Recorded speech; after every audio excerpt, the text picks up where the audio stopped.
Halo semua, jumpa lagi dengan Reza Ardiantori. Di video kali ini, saya akan memberikan informasi mengenai Dorna yang senang dengan progres sirkuit Mandalika pada pra-homologasi.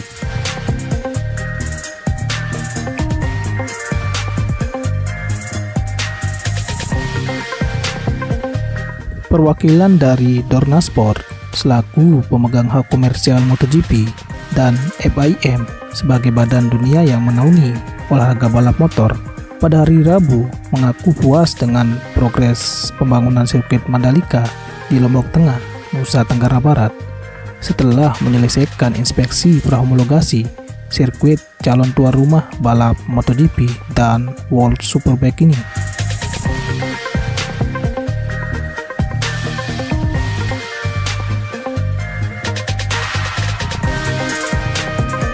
Dorna Sport diwakili oleh Managing Director Carlos Ezpeleta dan mantan pembalap MotoGP Loris Capirossi selaku promoter representatif, sedangkan FIM mengirimkan safety officer Franco Ucini yang juga mantan juara dunia 500cc pada tahun 1982.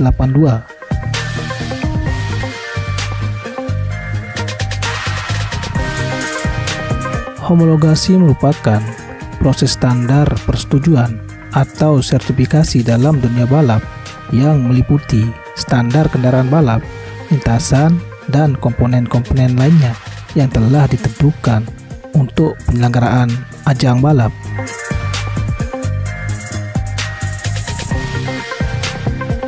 Petugas inspeksi dari FIM hari Rabu menyusuri trek sepanjang 4,31 km yang terdiri dari 17 tikungan ini dengan berjalan kaki untuk mengecek progres pengaspalan trek, pemasangan saluran drainase, dan sejumlah aspek keselamatan seperti gravel bed dan pagar pembatas beton.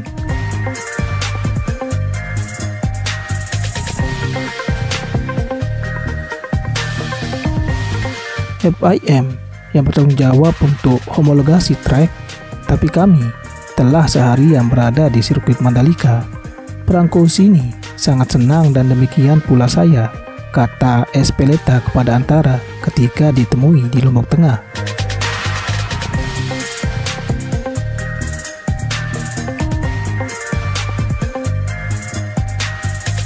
Melihat trek dari gambar dan secara langsung itu berbeda, sangat mengejutkan. Karena trek ini akan sangat luar biasa, kami sangat senang dengan progresnya. Tentu setiap orang tahu masih banyak hal yang harus dikerjakan, tapi kami tidak sabar lagi menyaksikan MotoGP di sini, dan kami yakin para pembalap MotoGP akan menyukainya, kata Ezpeleta.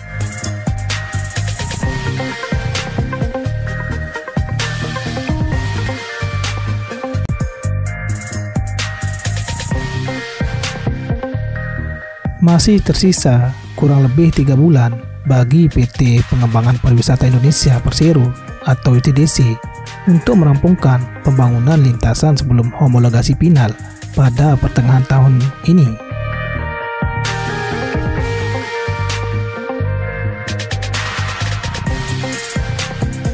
Untuk homologasi, semuanya harus selesai termasuk marsal, medis, pusat medis, dan trek itu sendiri.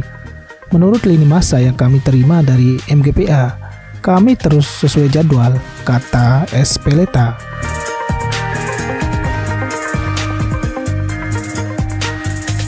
Sementara itu, CEO MGPA, Ricky Baheramsa, mengungkapkan pembangunan lintasan dan sejumlah aspek pendukung trek seperti pagar pembatas dan sistem drainase di sirkuit saat ini masih sesuai jadwal untuk memenuhi target homologasi pada pertengahan tahun ini.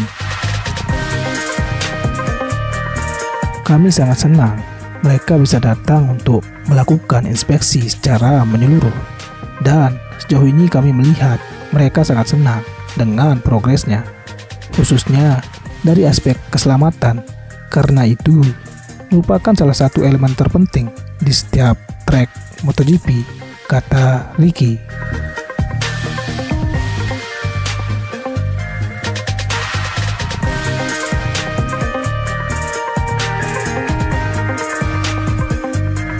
sirkuit jalan raya sepanjang 4,31 km dengan 17 tikungan ini telah resmi masuk dalam kalender WSBK 2021 sebagai tuan rumah seri ke-11 pada 12-14 November, tetapi masih berada di daftar sirkuit cadangan kalender proporsional MotoGP musim ini.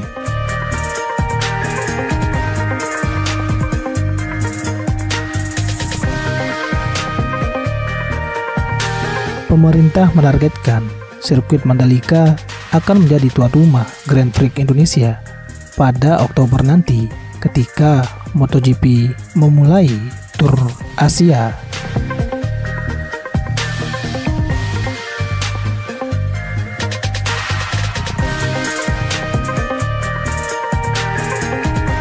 Slot bulan Oktober, kalender MotoGP saat ini diisi 4 balapan, yaitu Grand Prix Jepang pada tanggal 3 Oktober, Thailand pada tanggal 10 Oktober, Australia pada tanggal 24 Oktober, dan Malaysia pada tanggal 31 Oktober. Menyisakan 1 pekan kosong pada pertengahan bulan sebelum seri penutup musim digelar di Valencia, Spanyol pada 14 November. Sementara, terakhir kali Indonesia menjadi tuan rumah Grand Prix balap motor, yaitu pada tahun 1997 di sirkuit Sentul, Jawa Barat.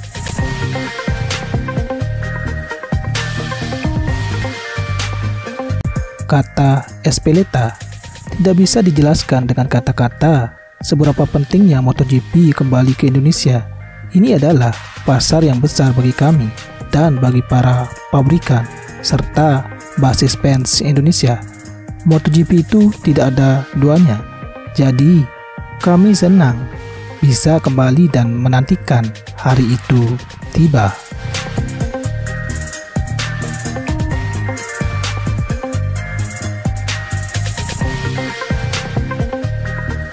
Direktur Utama ITDC Abdul Bar M. Mansur ketika mendampingi perwakilan dari Dorna dan FIM serta Wakil Menteri BUMN Kartika Wirjoatmojo dan Ketua Ikatan Motor Indonesia Bambang Suesatio meninjau sirkuit Mandalika, menyatakan optimis sirkuit yang dibangun di jalan kawasan khusus ini bisa rampung pada Juli nanti.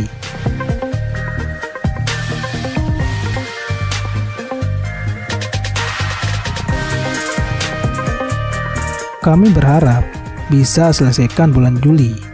Dukungan dari pusat maupun provinsi terus diberikan.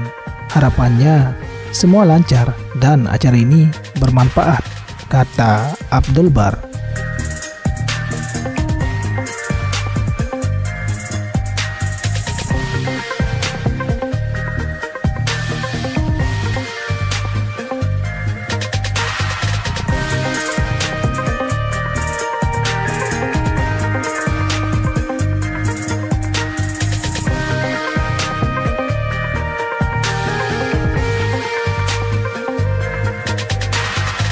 Terkait lampu hijau dari Dorna untuk menggelar Grand Prix di Mandalika, ia mengungkapkan itu akan tergantung dari hasil homologasi pada pertengahan tahun ini.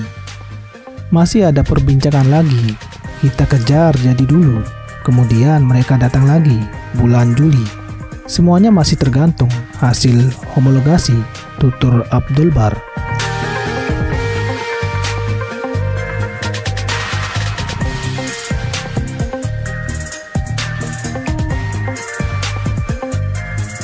Sirkuit Mandalika yang dikelilingi panorama perbukitan dan laut di pesisir selatan Pulau Lombok.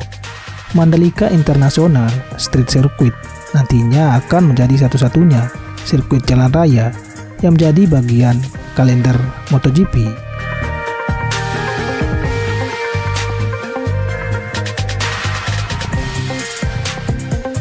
Area paddock sirkuit akan sanggup menaungi 40 garasi, sedangkan kapasitas tribun utama mencapai lebih dari 50.000 tempat duduk.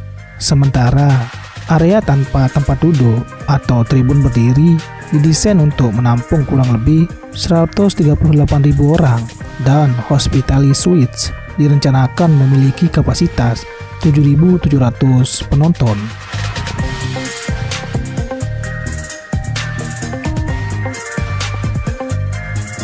Area paddock, tribun utama, tribun berdiri, dan Hospitality Suites bersifat tidak permanen dan bisa dibongkar ketika tidak ada balapan, termasuk lintasan sirkuitnya yang berfungsi untuk menjadi jalan raya biasa.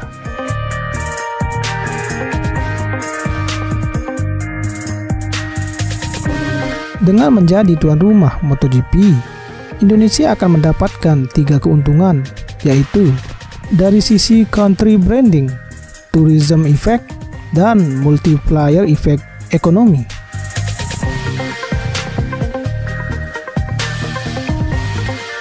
Dari sisi country branding, Indonesia bisa memanfaatkan TV exposure dari 207 negara dengan 31.525 jam siaran yang dilihat oleh 1,4 miliar penduduk dunia.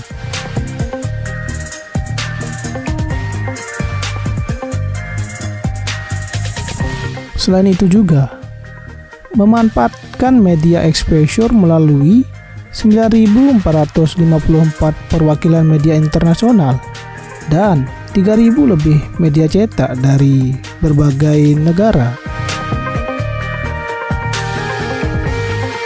Dari sisi digital media, promosi terhadap Indonesia bisa tersebar melalui 25.000 akun sosial media dan 2.000 lebih website.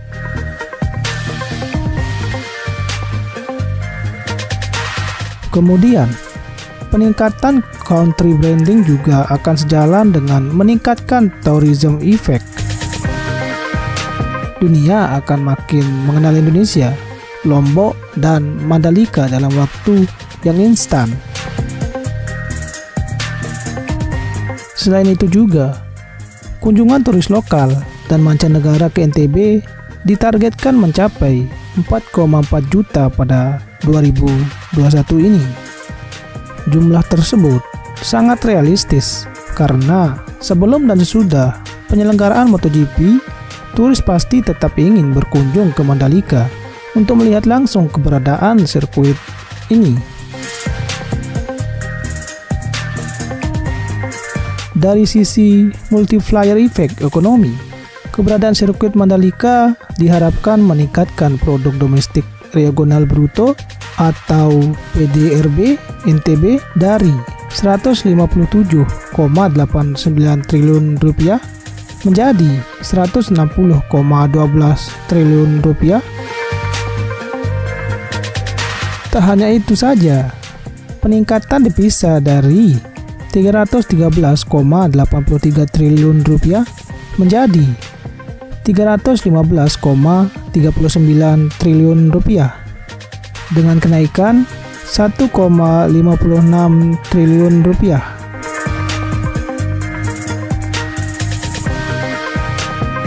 Ada juga peningkatan lapangan kerja di NTB dari 10 juta menjadi 10,14 juta tenaga kerja, yakni naik 0,14 juta tenaga kerja.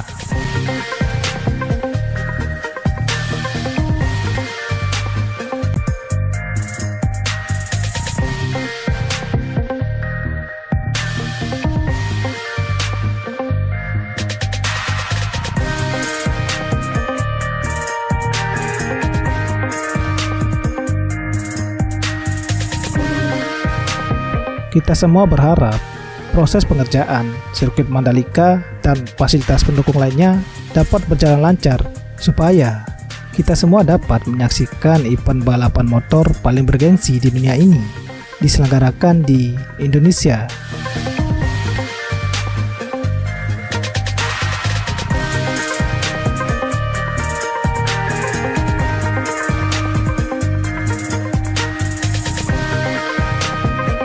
Itu aja informasi dari saya. Jika teman-teman suka, silahkan klik like, komen, dan subscribe karena dukungan dari teman-teman adalah wujud nyata bagi saya untuk selalu membuat konten-konten seperti ini. Thanks for watching.